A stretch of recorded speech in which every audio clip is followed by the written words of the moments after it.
From d.a.Levy's Praps I series. Praps I 7 for JS.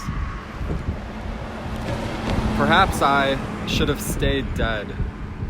Today I was murdered again by that pseudo-Christian monopoly on death.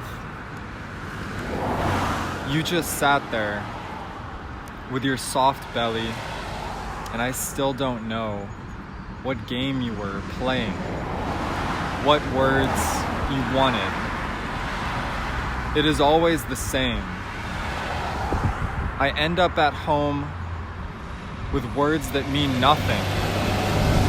There was something we could have shared if our lips had touched in a memory, a moment flying into the past. Instead, a myth endures.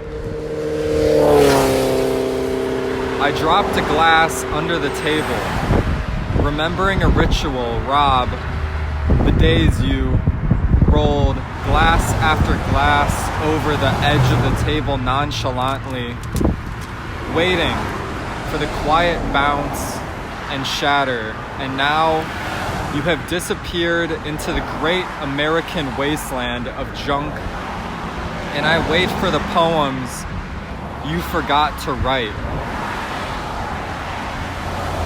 I remembered the past and stomped the broken glass into the floor, and it wasn't enough. As if an act of violence could ever quench the thirst of loneliness. And yet, what else is there? You just continue pretending, and nights you write a poem that means nothing.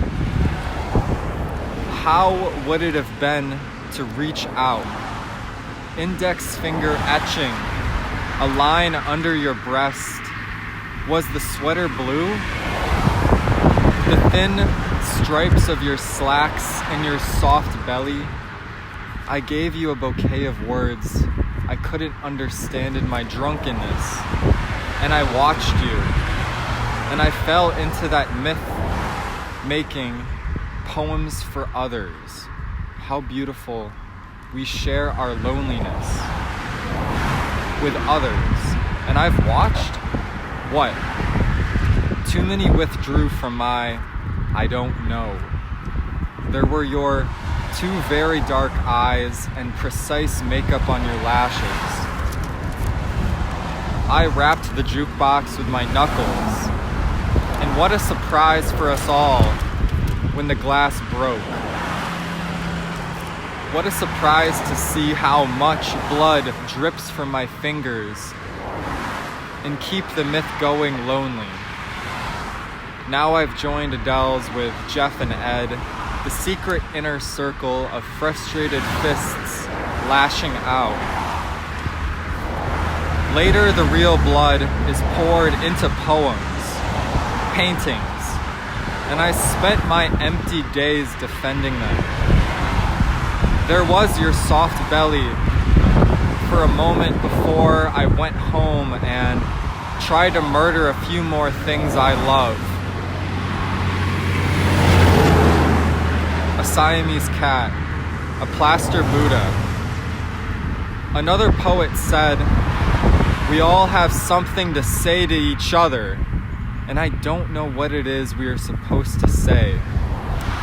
Can you imagine a poet with a bloody handkerchief around his fist, returning home each night to write the same poem over and over for 5,000 years? Tell me about the games you play. I'm sorry. I don't understand your world. Perhaps I should have stayed dead. It's been so long since I've seen a woman, and I don't know what time it is. Perhaps I ate that small aesthetic pleasure that comes from arriving home in the AM, half drunk, to find your wife's bra drying on the bathroom towel rack. And this is the greatest reality I can find. The towel is green, hanging over the towel, the flesh-colored bra designed to control flesh that cannot control itself. The whole universe, full of subtle realities. Fritos taste good with nothing. When was the last time I tasted nothing? Just that empty bra hanging.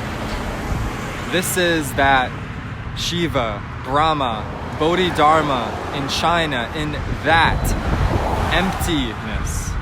And even the greatest Zen masters have little more to say than never carry a lit cigarette into the bathroom with you. Don't carry the sutras with you either. The results are the same. You get that sudden impulse to throw that smoke sutra into the abysmal dream water.